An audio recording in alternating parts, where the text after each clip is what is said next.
It's true, Sean. What are you talking about? What's true? All of it. You you know all of it.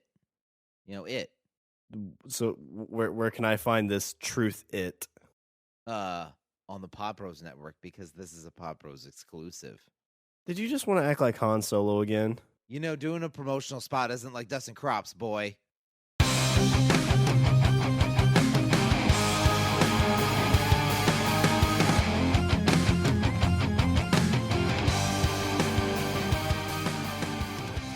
What's up, everybody? I'm Richard. And I'm Sean. And we're speaking the language of romance. Sean, today is a harrowing day because we're going to talk about war. War. War's never good. We talk a lot about more of making love, not war. No, exactly. That's usually our motto. But you know what? Sometimes we have to talk about war. And war is hell. I don't know who said that, but I think it was somebody famous. War is hell. Are we going to go historically back? We're going to talk about some heroism by some, guys in like the Great War. Are we going to talk about the Great War, Richard? No. Well, it is a great war. You ready? All This happens in this is a war that happened in Australia. Found this on Wikipedia. You ready? This is the Great Emu War. Emu, aren't those big giant birds? They are big giant birds. They are. So I clicked on that to look it up. An emu is a huge ass bird that's in native to Australia. Big fuck off bird. They say this thing grows to like 6 feet, or can get up to 6 feet, over 6 feet actually. Aren't there a lot of emu farms in America now? Like, don't they raise them to butcher? Are they emus or alpacas? I thought that was No, alpacas they shave. They shave the alpacas. Yeah, maybe it is alpacas. I heard I'm alpacas are dicks. Really? Do they spit? Yeah. What is it with animals and spitting? I don't know. Maybe they all want to be like cobras. Maybe, yeah. They saw a cobra do it once.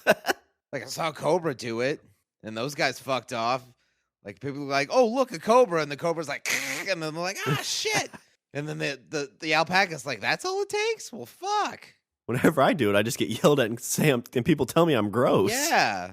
I stand on the corner and I do it to children, and they're like, ew. Then they run away and tell their parents. And then I go to jail again. All right. The Emu War. You hit me off. So the Emu War, this is a war against the infestation that is the emu. Whoa, so this is an infestation? So this is actual... Yeah. So the Emu War, was it named after like an area that's emus? Or why is it called the Emu War? It's called the Emu War because it was us versus the emus. Like the actual birds? Yes. It was okay. It was humans and birds pitted in a contest of supremacy. And who's going to win? Who's going to win, Sean?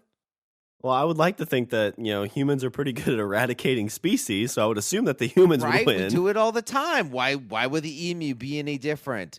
But see, now we're getting into the crux of the Emu War. So we're going off Wikipedia. I think Wikipedia has been good to us so far. We learned all about bonobos. Yeah, that was a fun time. That was so we're going. So bonobos are hippie animals, make love not war. We're learning about emus now, and they sound like they're just dicks. Yeah, emus make war, not love. Emus show no mercy. They don't. And I'm like, they have quotes in here from people that fought the Great Emu War, and they're talking. It's like they have they're having flashbacks, like they're talking about it, and you could just I imagine them sitting there recounting the great heroism and stories of the Emu War, and I could just hear fear in their eyes. I can hear it in their voice, even though I'm the one reading it. Okay, so here's the background. Following World War I, so this is about, say, late 20s, early 30s of the 1900s, of the yesteryears. Okay, so this is pre-World War II? Yes, pre-World War II, post-World War I. So I'm taking you back. We're getting in the Wayback Machine, and we're traveling to 1932. All right. 42, we're going down under. Yeah, we're going down under. Yeah. All right. So following World War I, large numbers of ex-soldiers from Australia, along with a number of British veterans, took up farming within Western Australia, often in marginal areas. With the onset of the Great Depression in 1929, these farmers were encouraged to increase their wheat crops, with government promising and failing to deliver assistance in the form of subsidies. In spite of the recommendations and the promised subsidies, wheat prices continued to fall, and by October of 32, matters were becoming intense, with farmers preparing to harvest the season's crops while simultaneously threatening to refuse to load the wheat. So, I mean, it's a terrible time. It's a terrible time in Australia. They're trying to harvest wheat. You know, they're getting these promises, and that's not happening. Yeah, so these guys, I mean... And they're just trying to feed themselves. You know, it's just a bunch of guys. Yeah, World War I wasn't a picnic, so these guys, you know, they fought this war. They come home. They just try to become one with the land. You know, they want to be left alone. They want to grow their wheat. They want the government to pay them for their wheat. Yeah. And I guess that the emus are just coming along to add insult to injury. Oh, here we go. The difficulties facing farmers were increased by the arrival of as many as 20,000 emus. So these emus show up. It's like, hey, what the fuck you guys doing here? Right? This is our land. And I'm sorry, but like, okay, say like I'm just a farmer and I see 20,000 birds that stand as tall as me. Like 20,000 birds as tall as me. And they're just like, oh, look, he's got food. I mean, just thinking of that marching across your field, like I'd be scared shitless. Well, you know, they probably had the first one come out to kind of scout to see what's going on. Right. So you imagine Farmer Joe's out there, you know, he's just trying to grow his wheat. And he's like, oh, look, an emu. Emu starts eating his wheat. He picks up a rock, throws it. It's like, it hey, hits it in the head. Fuck you, emu. Go get your own wheat. Yeah, the emu runs off. Come back with more friends if you want to take over my you land. Son of a bitch. Fucking bird. Goes home, tells the kids about it. Like a failed ostrich. That's what you are. You're a failed ostrich. He goes home and he drinks his coffee with a little bit of, what I guess Guinness. Well, no, what do they drink in Australia? You wanted to say Guinness, but you were afraid of being racist. No, I guess they would drink, what's the Foster's? They drink Foster's. It's Australian for beer. Oh, okay. All right. This week's episode is sponsored by Foster's. So he's sitting there. He's got his pint sitting on the table, and all of a sudden he sees it start to shake, and he's like, "What the hell?" You know, it's like that scene in Jurassic Park with the with the little water that's vibrating. He's like, "What the fuck's going on?" And then like all his knickknacks on the shelves are starting to shake, and he's like, "What the fuck?" Goes out on the front porch, and there's 20,000 emus just staring at the front door, heads bobbing back and forth. Holy shit. Guess what, Joe? I brought some friends. You got another rock, you son of a bitch? Huh? Where's your rocks now, motherfucker?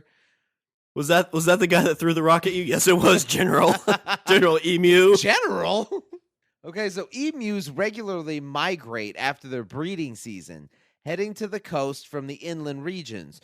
With the cleared land and additional water supplies being made available for livestock by the West Australian farmers, the emus found that the cultivated lands were good habitat, and they began to foray into farm territory.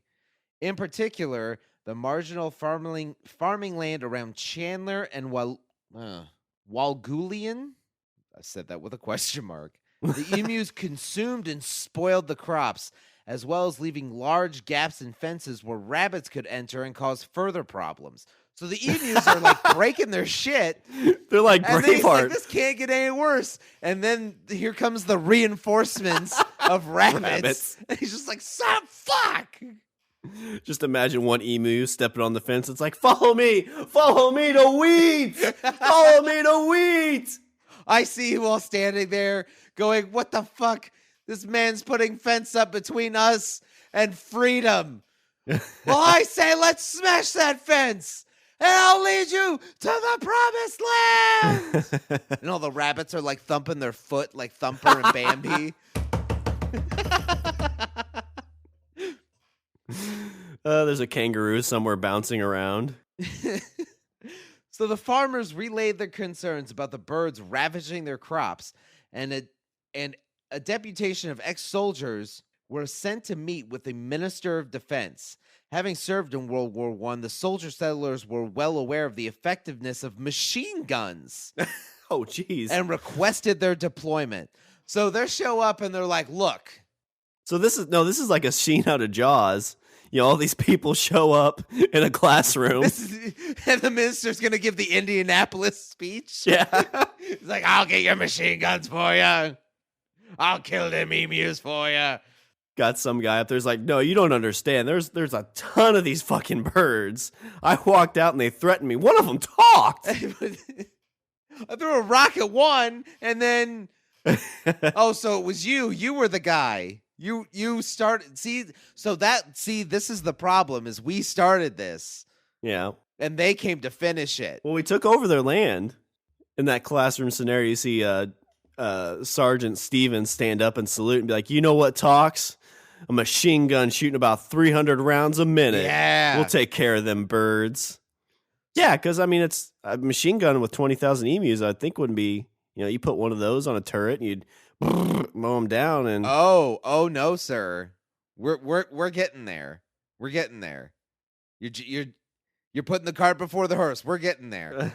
So the minister readily agreed, although with conditions attached. The guns were to be used by military personnel, and troop transport was to be financed by the Western Australian government. And the farmers would provide food, accommodation, and payment for the ammunition. So he's like, I'm going to give you these guns, and I'm going to give you some guys that are going to shoot the guns.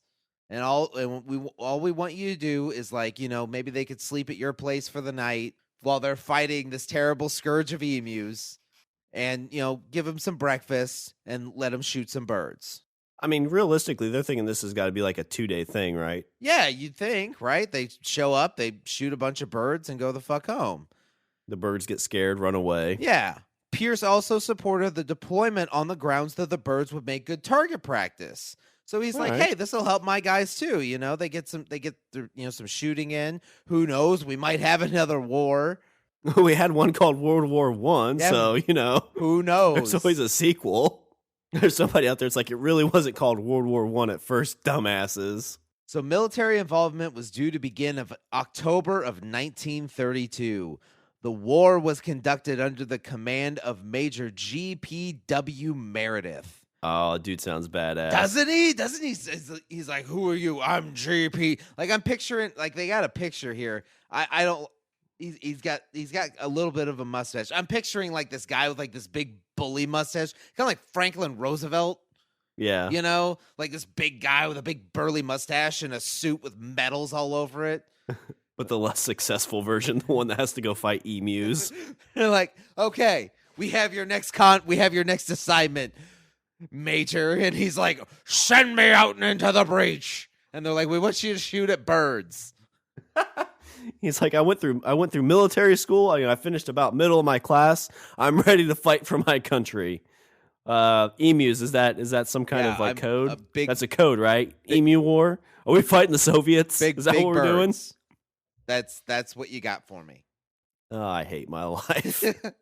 I just imagine he goes up to Private Williams. He's like, all right, Private Williams, you haven't been doing real well in training. You kind of struggle, but we've got our next assignment. He hands him the emu papers. We got some stuff. We're going to give you some target practice. And then so Private Williams, he's like, fuck, I don't want to go shoot some birds. I'm above this. I'm a soldier. So he's sitting there writing his wife. So this is his girlfriend. So this is the first letter he writes. Dear Elizabeth. Yeah, dear Elizabeth. Day one of the Great Emu War. I'm about to go just pistol whip some birds for a couple days. Yeah. I'll be home before dinner. Right. But so letter 2 is going to be a little more interesting, I assume. With Meredith commanding a pair of soldiers. So it's this major and 2 guys. And they're armed with 2 Lewis machine guns, which Lewis machine guns are... that's a big fucking gun. It sits on a tripod. It's basically like you see in those old World War II movies, they have the machine gun that rests on the little stand and it has the barrel on top of it. Yeah, so this is like the first version of that. Yeah, it's considered a light machine gun. All right, so they give them it's two. So it's this major. It's two guys and these with these guns and 10,000 rounds of ammunition. Well, I thought there was 20,000 birds. Well, yeah. So they're Right. already, I think they're already outnumbered. So I bet they're thinking it's like, hey, we go down there, we kill a handful, they'll get scared and run away, and then we'll be fine. We'll be done. Right. So the operation was delayed, however, by a period of rainfall which caused the emus to scatter over a wider area. The rain ceased by the 2nd of November in 1932, at which point the troops were deployed with orders to assist the farmers and, according to a newspaper account, to collect 100 emu skins so that their feathers could be used to make hats for light horsemen. Okay. So I mean, they're like, you're on a trophy hunt, boys. We have real soldiers on horses, and we want them to look nice. So bring us back some feathers. We want them to have beautiful feathers to put in their hats. And they're like, no problem, General, no problem, Major. Okay, so now we're going into what's headlined as the first attempt. Okay, so imagine Private Williams with his comrade in arms, Private Johnson. So Private Williams and Private Johnson, they got in their foxhole with their Lewis gun sitting out, and they're just waiting for some emus. Yeah. Which at this point, it's almost just like going out like hunting. That's all they're doing right now. Yeah, exactly. So on the 2nd of November, the men traveled to Campion, where some 50 emus were sighted. So they're like, "Oh, here we go. We got it, gentlemen. We got 50 bogeys." As the birds were out of range of the guns, the local settlers attempted to herd the emus into an ambush. So they're like, "Oh, fuck these stupid birds. We'll just, be like, ah, bah, emus, ah." And then they'll just run right, and then it'll make a kill box. And we'll just mow the fuck out of them. Instead, the emus break off and all the people run in the middle. And then the soldiers don't know the difference and mow down all of them. Shit! Oh, shoot. Stop firing! I can't! I don't! This is my first time. Who are we shooting at? The farmers? No, the birds? I don't know. Who's the friendly? Dear Elizabeth, day one did not go well. So, about day one. So the birds were out of range of the guns. The local settlers attempted to herd the emus into an ambush, but the birds split into small groups and ran, so they were difficult to target. You guys are smart. Right? So I'm sure one of the emus is like, ambush, scatter! And they just break into groups. They're trained. Like, these emus, they're like, we got this. So that's what they did during the rain. They had a couple scouts go out and be like, yeah, they got 2 Lewis guns. And they got, a couple farmers. Right? They're sitting there. They set up these machine gun nests, and they're like, they'll come right in, and bam, we got them. And then, as the emus are going, they're like, guns! And then they just break up. So the night before, the emus would be kind of like a Rambo montage. Right. They're putting mud on their face, putting a bandana. They're all sitting there drawing out plans in the sand. The rabbit's sitting there keeping watch, chewing on a carrot. All right, let's see. Nevertheless, while the first from the machine guns was ineffective due to range, a second round of gunfire was able to kill, this is in quotes, a number of birds.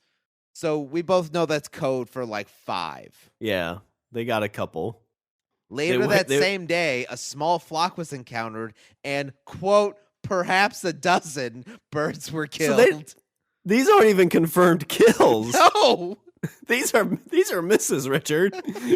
I just imagine they're like, we got 3 knocked down. And you see the emus dragging them off. Oh, a sizable amount. How many is that? Like 4. And do you have the feathers to prove that? Yeah, about that. Dear Elizabeth, day 2 did not prove any better. Major Sir George Pierce is kind of pissed off right now. Right? I'm sorry, Major the way a GPW. machine gun works, especially an older machine gun, they probably squeezed off 200-300 rounds. Oh, I would imagine at least, yeah. So they started out with 10,000 rounds of ammunition. They've already depleted a chunk of that, maybe 10% of that, and they've killed like less than 1%, or they've killed like 1% of the emu scourge. So yeah, after day 2, Major GPW Meredith sitting there with his big old cigar. He's like, all right, the boys, guys come so in. Yeah. little rough. First day, little rough. I mean, you had the guns pointed at the birds, but they be some crafty fuckers. All right. So the next significant event was on the 4th of November. So this is 2 days later. So they've had some time. They've regrouped, and they're like, all right. New plan. We're gonna get this. Meredith had what? Did they bring in more ammo, or are they still sitting? No, I think 10,000? they still have their 10,000. Well, less than at this point. Yeah, minus what they shot. Yeah, okay. So Meredith had established an ambush near a local dam, and over 1,000 emus were spotted heading towards their position. Oh, they found their hiding spot. So they're like, we're hitting base camp, boys. No more fucking around. Private Johnson was out scouting, and he found their home. He found their base. Yeah, we're gonna fuck these birds up. There was a rabbit that tried to get him, but he fucked that one up. He's wearing the lucky foot around his neck right now. She put up a fight, Major, but in the end, I won out. Good job, Private. War's hell, son. War's hell. They're fighting giant fucking birds. All right. So there's 1,000 emus. This time, the gunners waited until the birds were in close proximity before opening fire. So after that first day, so they got this plan. They know where they're going. So now Private Williams is sending his 3rd letter to Elizabeth. He's like, "Dear Elizabeth, tomorrow is our D-Day. Tomorrow we strike. Tomorrow is E-Day. We are going, and we're going to strike the emus at their base. We're going to reach into the chest of the emu and cut out its heart. If I don't survive, just know, Elizabeth, that I love you. And I fought killing these evil emu bastards. Love your Pookie Bear."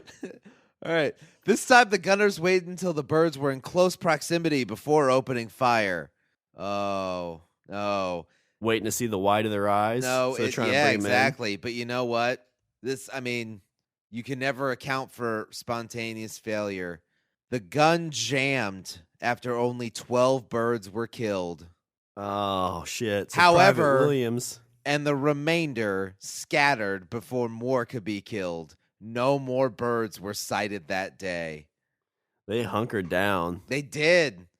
So those emus are regrouping. They're like, they killed our general. And they're like, all right. So the gun jammed. So they didn't even get like good guns. Well, yeah.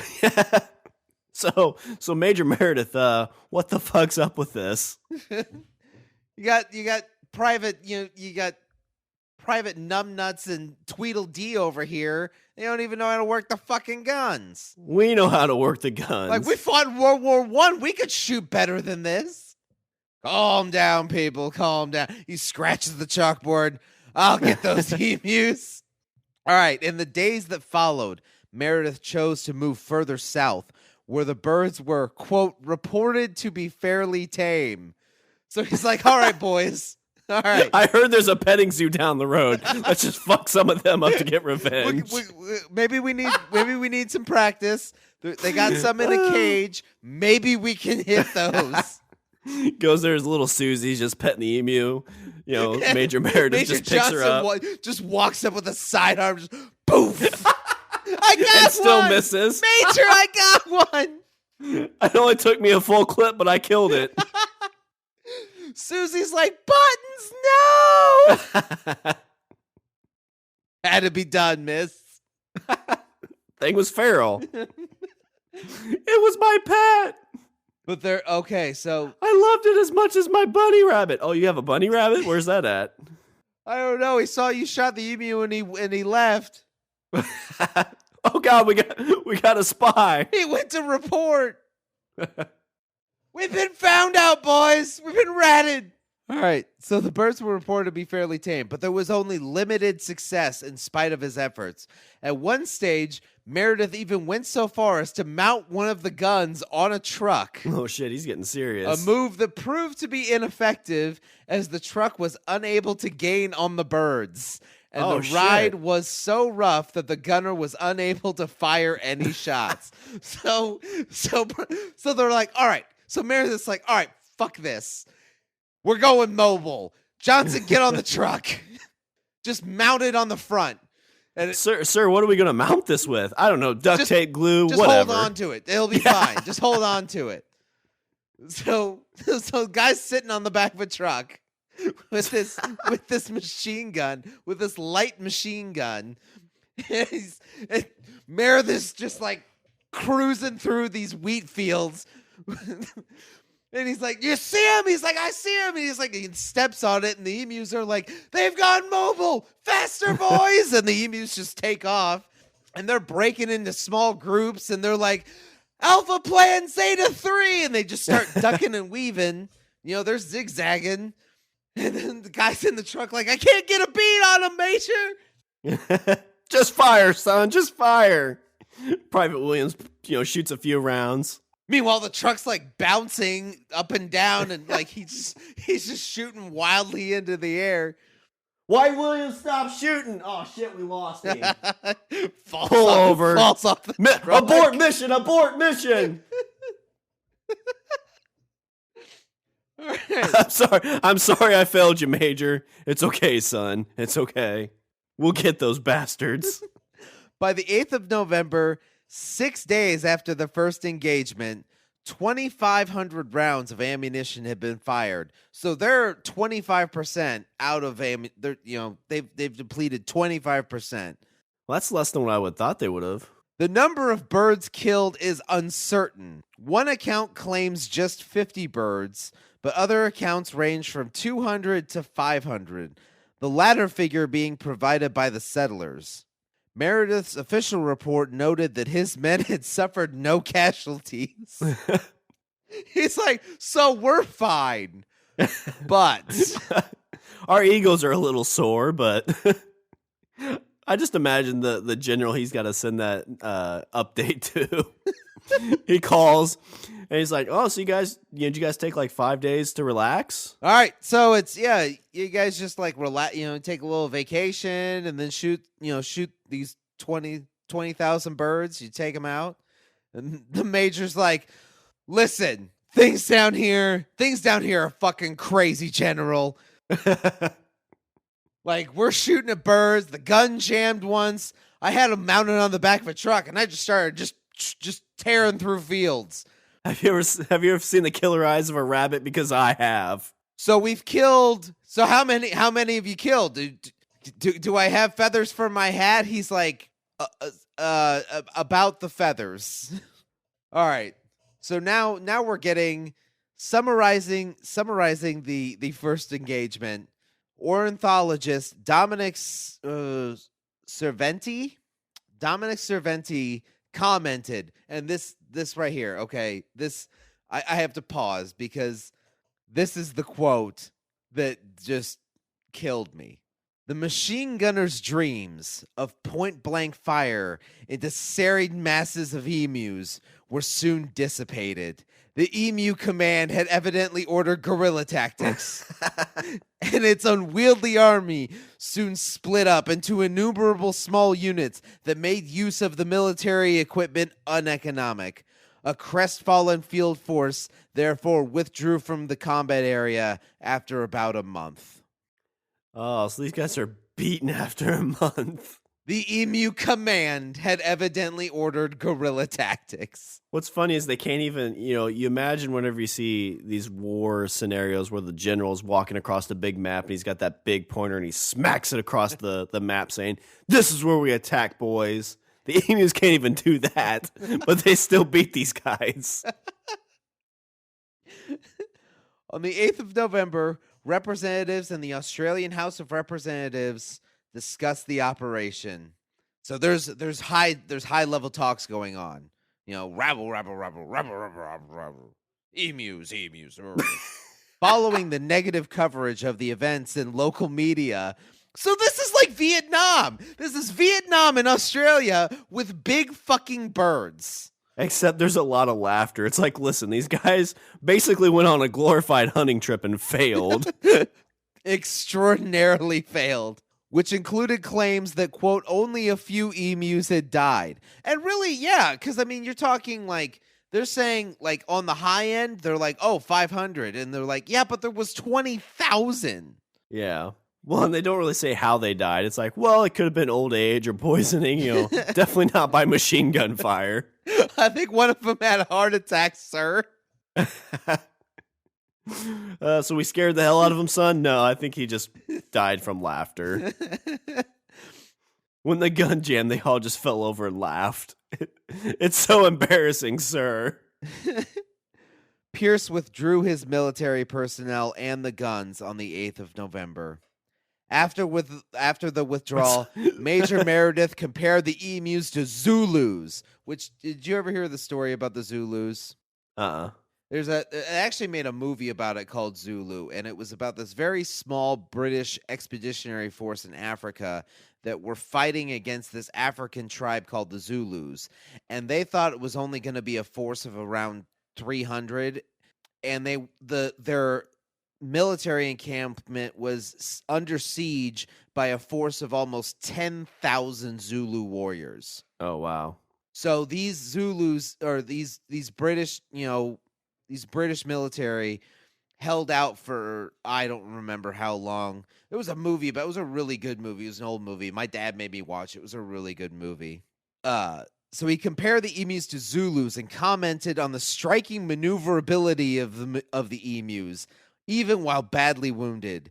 Quote, this is from the Major. So this is a direct quote from the Major, talking about the harrowing first engagement with the scourge known as the emu. If we had a military division with the bullet-carrying capacity of these birds, it would face any army in the world. They can face machine guns with the invulnerability of tanks. They are like Zulus, who even dumb bullets could not stop. So it's like, thank God these guys don't have opposable thumbs or the brain power to develop weapons. As soon as the emus become self-aware, we're all screwed. He's standing there like in Parliament. He's like, if these emus continue to propagate, our way of life is over. Planet of the Apes. Fuck that. This is Planet of the Emus. So you said he withdrew, so he's pretty much like, fuck it, we're out. Yeah, we're out. This is a war we can't win. All right. Oh, but we're not done. We are not done with this story. Because now we're going into the second attempt. Okay, so they're going to try this shit again. Right. We're going again. After the withdrawal of the military, the emu attacks on crops continued. Well, of course they did. Yeah, well, it's free food. Because the emus are like, see, now they're just like, they're drunk on power. They're like, we beat the pink skins. Everybody celebrate. So it's like the end scene in Return of the Jedi, except instead of Ewoks, they're emus, and they're all like, they're banging, bongos on military. They're banging sticks on military helmets, and they're like, oh, let's have a party. They're having a party in Farmer Daggett's crop. First the wheat fields, and then we'll push them into the ocean and let the sharks finish them off. To the beaches. Farmers again asked for support, citing the hot weather and drought that brought emus invading farms in the thousands. They have them trapped in their homes. Please send someone. Just peeking through the windows, pecking at the window. They've gotten bold now. One's in here eating breakfast with me. I can't tell him to leave. I'm so frightened. James Mitchell, the Premier of Western Australia, lent his strong support to the renewal of military assistance. Additionally, a report from the base commander indicated that 300 emus had been killed in the initial operation. So they're saying 300. So Major Meredith took out 300. He's got 300 feathers in his cap. Right. So they're like, we need intelligence on these emus. So apparently there is a base commander who's like, we need a report on these emus. That's funny because there's tax money going to this guy, right? And he's like, I'm the base commander for the Emu War. It's a very, very important war right now, right? And you know that somewhere there's a guy that is the lead emu intelligence officer. How would you like to be that guy? Like, I went into the military for a career of prestige, and I am the lead emu intelligence officer. Well, that's what happened to Private Williams when he went back to the homeland after the first emu battle. I'm the tip of the spear in this emu war. He thought he was going to get away from it, and then the general's like, "Hey, Private Williams, you were in the first emu war, right?" He's like, "You are now our lead expert." Dear Elizabeth, my life has just gotten much worse. Things have gotten complicated, hon. I thought I rid myself of these emu bastards, but now is my total life devoted to studying these evil creatures. Just when I thought I was out, they pulled me back in. I'll do whatever you say, General, but please don't send me back to fight those bastards. They show no mercy. Acting on the request and the base commander's report, by the 12th of November, the Minister of Defense approved a resumption of military efforts. So they're like, all right, boys. He defended the decision in the Senate, explaining why the soldiers were necessary to combat the serious agricultural threat of the large emu population. So he's making a plea in the Senate chamber. He's like, look, I understand that it just seems like we're out there shooting birds. But let me tell you something about these birds. Hey, are you laughing? Stop laughing. This is serious. The devil incarnate these birds are. So many people snickering in the audience. It's like, really? You want us to give this much money? How many birds did you kill last time? Although the military had agreed to loan the guns to the Western Australian government on the expectation that they would provide the necessary people, Meredith was once again placed in the field due to an apparent lack of experienced machine gunners in the state. So they send it back out. They're like, all right, Meredith, so the first time, you failed. And, you failed spectacularly. And he's like, you don't understand. I can't go back there. There's birds everywhere. You can have anybody you want. Who do you want to take with you, Meredith? And he looks around, and Private Williams is like hiding in the corner, has the old feathers over his face, hiding. I gotta have Private Williams. He knows the struggle like I do. Dear Elizabeth, I am going back into hell. Into the gaping maw of the abyss. So poor Private Williams. So he gets a Dear John letter right before he leaves. And Elizabeth is like, listen, we'll call him John Williams. John, I cannot be with a man who can't even kill a bird. I found a surfer who is amazing in bed, and he does more than just choke the chicken, if you know what I'm saying. And I'm pretty sure that he can shoot a fucking bird. This guy wrestles sharks for a living. Yeah. What do? You shoot birds badly. Not even well, yeah. So Private Williams and Meredith are on the boat getting ready to go back into war, and Williams is sitting there just bawling his eyes out. Meredith is all like, it's okay, son. We'll make it through this. It's like, it's not that, sir. It's Elizabeth. She left me. She left me for a surfer. These emus have taken everything from me.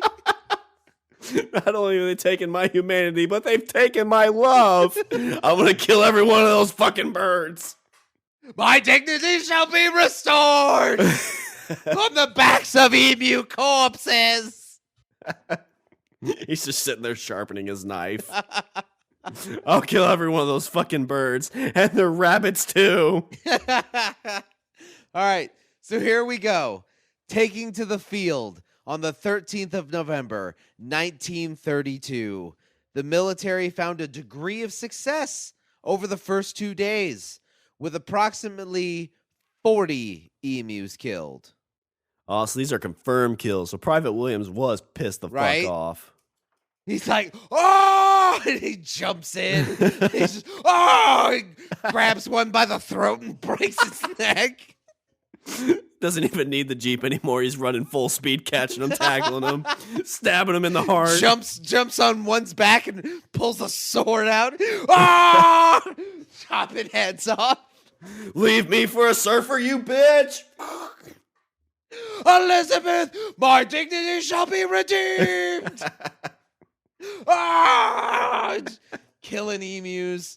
The third day, the 15th of November, proved to be far less successful.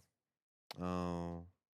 So Meredith had to have a talk with Private Williams. He's like, listen, you're scaring the shit out of me. So the emus called council, and they're like, all right, boys. So they're back. And, we've taken some hits. We're still good. We break into small groups and we, run around, and miraculously they haven't been able to shoot us yet. It seems like our tactics of, wild running and occasional zigzagging are proving to confound these pinkskins. But this is the time. But now we're, we've gathered together, and now it's time for us to fight back. So here's the plan. We'll still run around, like crazy birds, because that's what we fucking are. And hopefully they won't shoot all of us. So they're using the rabbit tactic. Yeah. They're consulting with the rabbits on what they need to do. The rabbits are like, look, they can't shoot us. We haven't had any casualties. What do? I don't know. We just run away. Apparently that works. We've only had the one casualty, and that was some weird dude. Cut off one of our guys' legs. Poor Thumper over here. He's just we decided to call him 1 foot.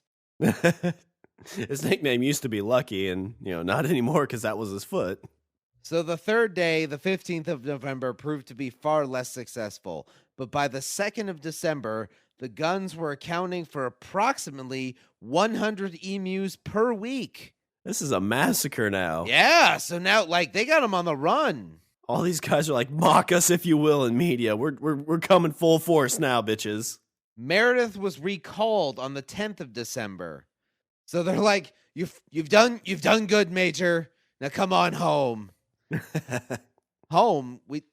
We're still in the same country. I just need to a 2-hour drive. Come home. It's a 2-hour drive. So Meredith was recalled on the 10th of December, and in his report he claimed 986 kills. They got 986 confirmed kills, so that's 14 shy of what they wanted to do. Right. 986 kills with 9,860 rounds at a rate of exactly 10 rounds per confirmed kill.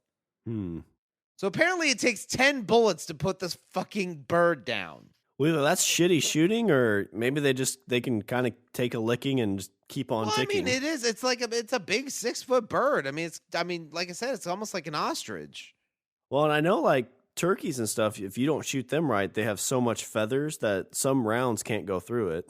So maybe that's the same situation here. They get hit, but it just couldn't penetrate. Yeah. They're like, we have body armor. It's like the scene from Platoon. While the birds is running, poof, poof, poof, just throws his head back with his arms out. In slow motion, you see a bird there's explosions going off on either side of it. The general's like, Thomas, no! Getting pulled away by a couple rabbits. Let me through! You will not die in vain, Thomas! We will avenge you! All right. Let's see. 10 rounds per confirmed kill. In addition, Meredith claimed 2,500 wounded birds had died as the result of injuries they had sustained. Oh, so he's projecting that they killed over 3,000 birds. Right. 3,000 birds. So he's coming. Yeah, so he's coming back to a ticker tape parade. He is the emu warrior. Yeah, but I mean, really, should he? Because so they kill 3,000 birds. So we're talking about less than 20% of the entire quote unquote emu force. You see the bill for how much it costs the taxpayers. All right, boys, you did a great job. This costs like $40 million. This is a depression right now. What the fuck were you thinking? Right? Didn't you see my report on these guys? If they become self-aware, like this is for the greater good.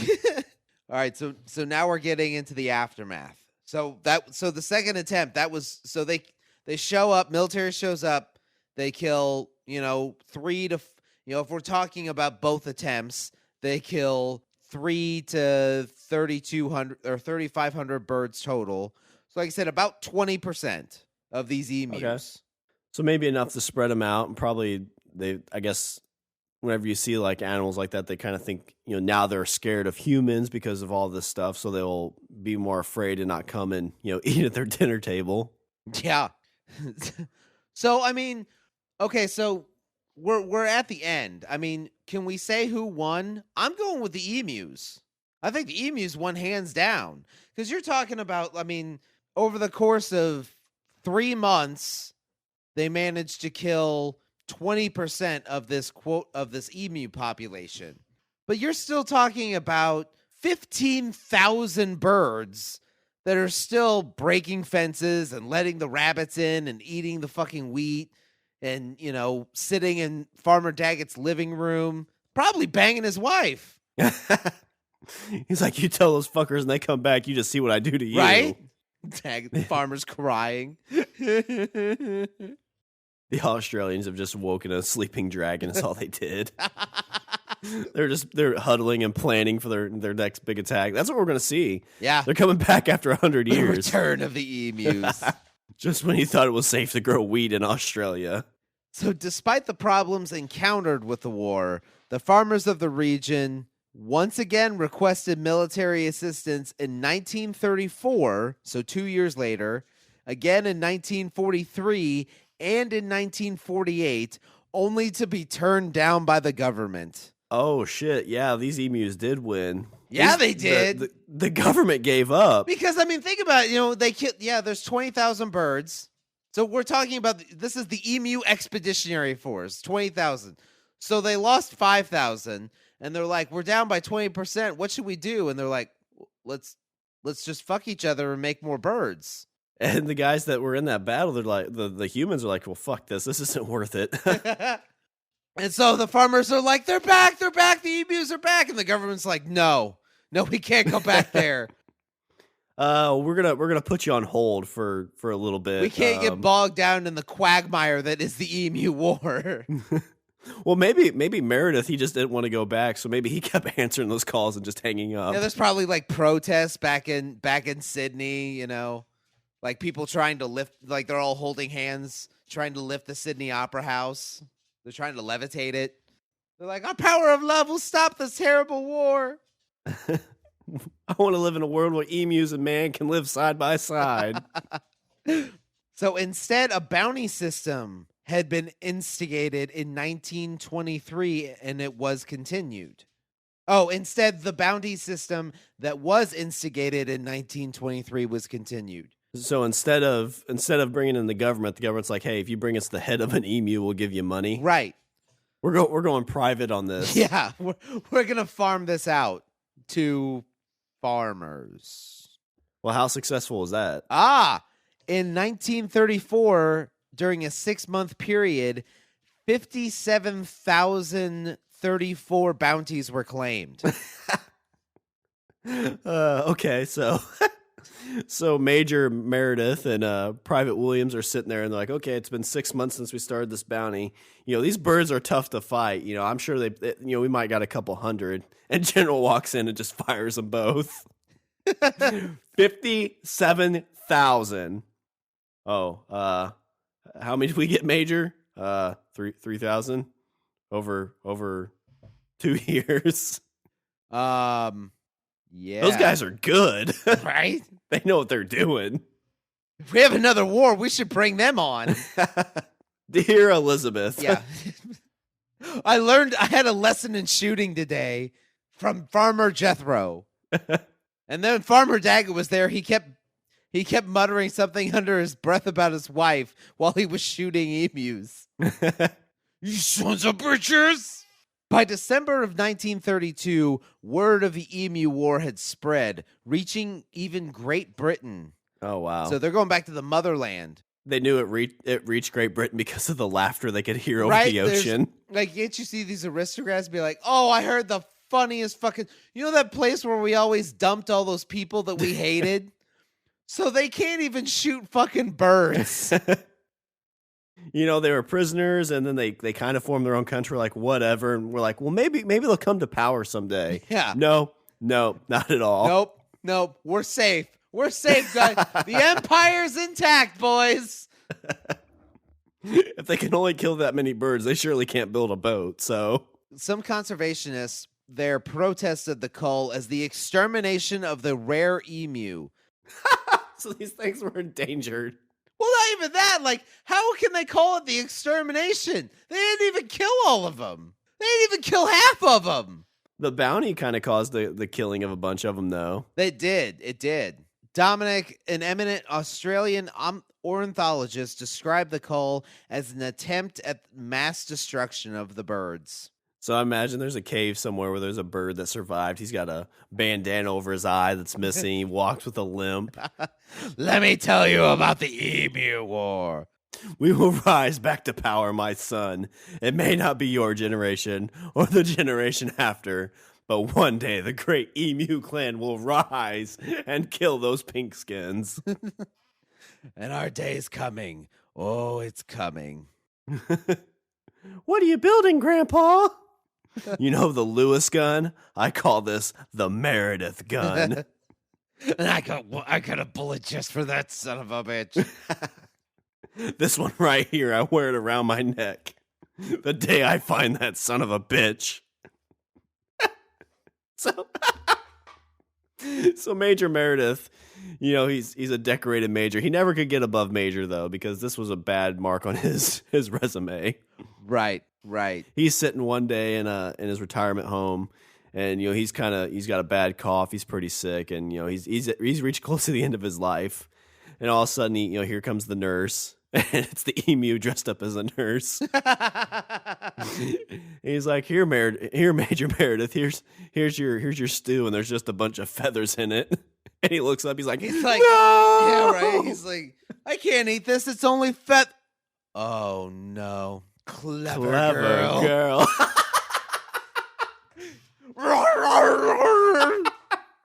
Credits. Oh man, that'd be awesome. Okay, less than a week after the Emu War had begun, the defense minister of the day, George Pierce, ordered a withdrawal. The action prompted debate in the House of Representatives, which included the following comments. And this is apparently from one of the representatives. He says, "Who is responsible for the farce of hunting emus with machine guns mounted on lorries? Is the Defense Department meeting the cost?" The Prime Minister says, "I've been told the Defense Department will not be paying the bill." And then another person says, "Is a medal to be struck for this war?" The record that was from Major Meredith. He's like, "Can I at least get a medal for this?" I mean, I got some of them, right? I just did what I was asked, and I middle of my class. What do you expect? My resume's. I'm gonna be. If I don't get demoted, I'm lucky. I just imagine they bring this up in like some budget meeting. It's like, we're still fighting this damn thing. Fucking emus, and they lost. So that's what I'm saying. It's not really some. Think about it, because they lost. They lost the war. The Australian military fought a bunch of birds and lost. I wonder if this has been stricken from their history books. Probably has. Some young Australian kids learning about the Great Emu War. He's in class. He's like, I read something on the internet about the Great Emu War. What was that? Shut up, Johnny. We don't talk about that here. You just see an emu poke his head around the corner, shaking his head. I wonder if there is an alternate history there where the emus that took over Australia. Maybe they run Australia right now. They've kept it under wraps. Probably. I've never been there. Maybe it's run by emus. Maybe. One flies over to Great Britain every now and then to discuss with the Prime Minister the treaty. It's a year-to-year treaty. And they have a big gun ban down there too. So yeah, that could be what it is. That was probably the work of the emus. They're like, look, they're killing us with the fucking boomsticks. So we need to make sure the pink skins don't get their hands on any more of the boomsticks. So the treaty with them is like, we'll let you live in this beautiful land where everything tries to kill you, but you can't have any guns. That's the rule. Okay, so this is from the a newspaper called The Herald. There's only one way to kill an emu, one veteran of the bizarre conflict remarked. Shoot him through the back of the head when his mouth is closed, or through the front of his mouth when his mouth is open. That's how hard it is. Except that over 6 months, a couple of hillbillies killed almost 60,000 of them. I mean, these are big fucking birds, weighing in between 70 to 100 pounds and standing as high as 6 feet. The emu is one of the largest birds on the planet. They can't fly, but they make up for their lack of vertical lift with a running speed of 30 miles per hour. Could you imagine if they could fly? Oh You're my sitting there in your God. bunker and you see them come. It's like, shit, air raid! Take cover! They've gone airborne!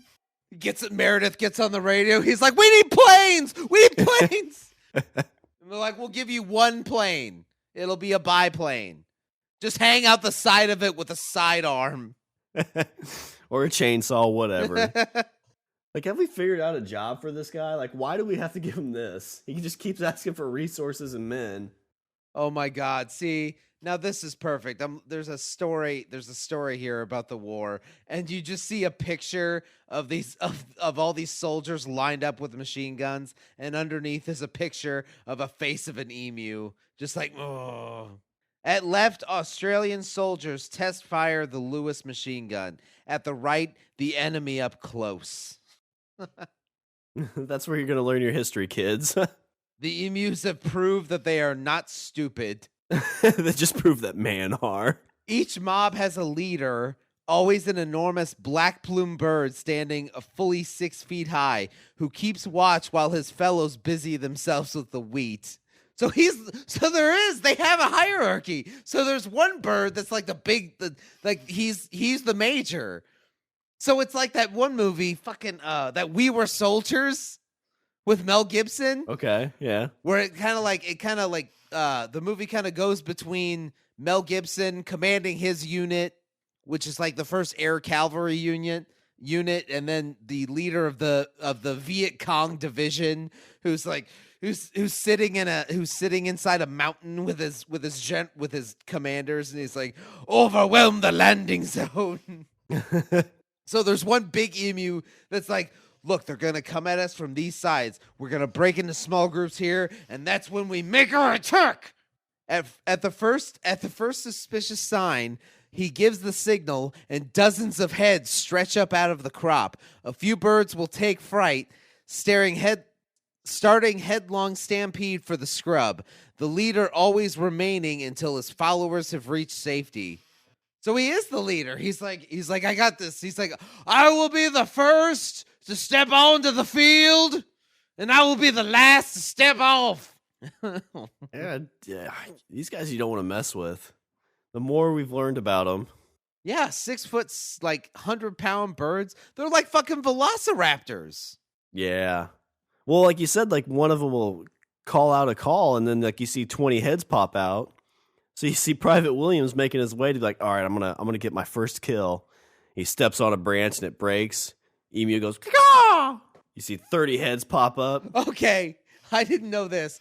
No soldier fired a shot from the back of the truck during the operation where they mounted the gun onto the truck, but one industrious farmer did use his vehicle to run down a slow straggler. So he was more successful. Maybe that's how they got the 60,000. He was more successful than the military guys with a machine gun mounted on the truck. The farmer's just like, thunk, got one. Like, oh, I got one. Wait, the hit and run backfired when the emu smashed through the car, tangling itself in the steering wheel. The truck ran off the road and plowed through several feet of fence before it stopped. If I'm going down, you're going down with Kamikaze! me. That's funny. The farmer comes back. He's like, shit, these fuckers are mean. Tore up my truck and my fence. Oh, this is the gift that keeps on giving. The story just ends. The Australian military lost the Emu War. Parliament, perhaps remembering the reams of bad press and an embarrassing lack of dead birds, never again deployed its troops against the mighty emu. Yeah, so they did just form a truce. We'll give them the east corner of the wheat field and call it good. There's just like a table out in the middle of the field, and there's a guy sitting there, and all of a sudden, like 5 birds show up. Yes, I understand. So they have a translator there. So what do you want? You want the whole wheat field? I still have to make a living here. All right, I'll tell you what. You can have the western half of the wheat field, and that'll cut my operation in half. All right, and $20. No, you cannot have my wife. You want to make her an emu queen? She's having your baby. What the hell? Gladys, is this true? I'm sorry, John. I just loved him so much. He was so brave out there. Those cold nights when you were fighting the Emu War, he came and wore my soul. Oh, God. Oh, man.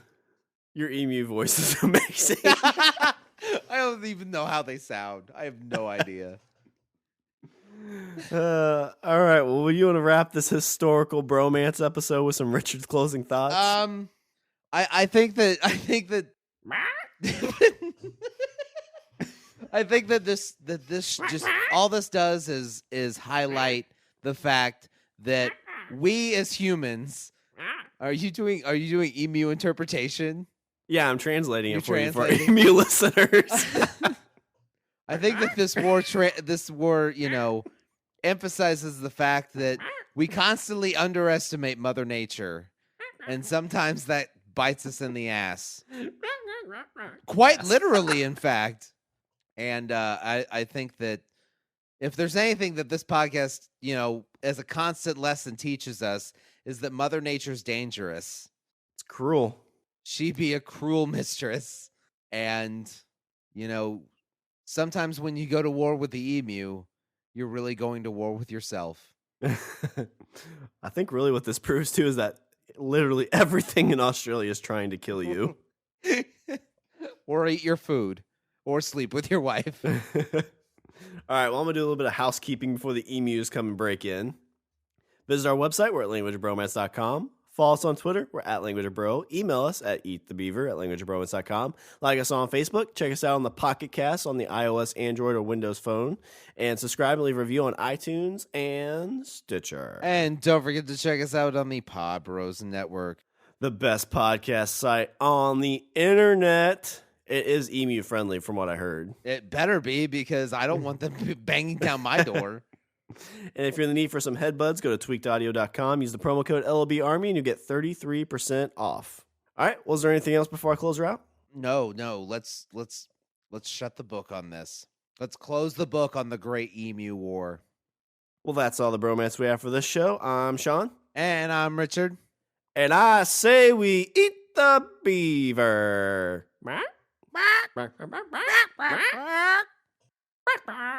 Stay away from my wife.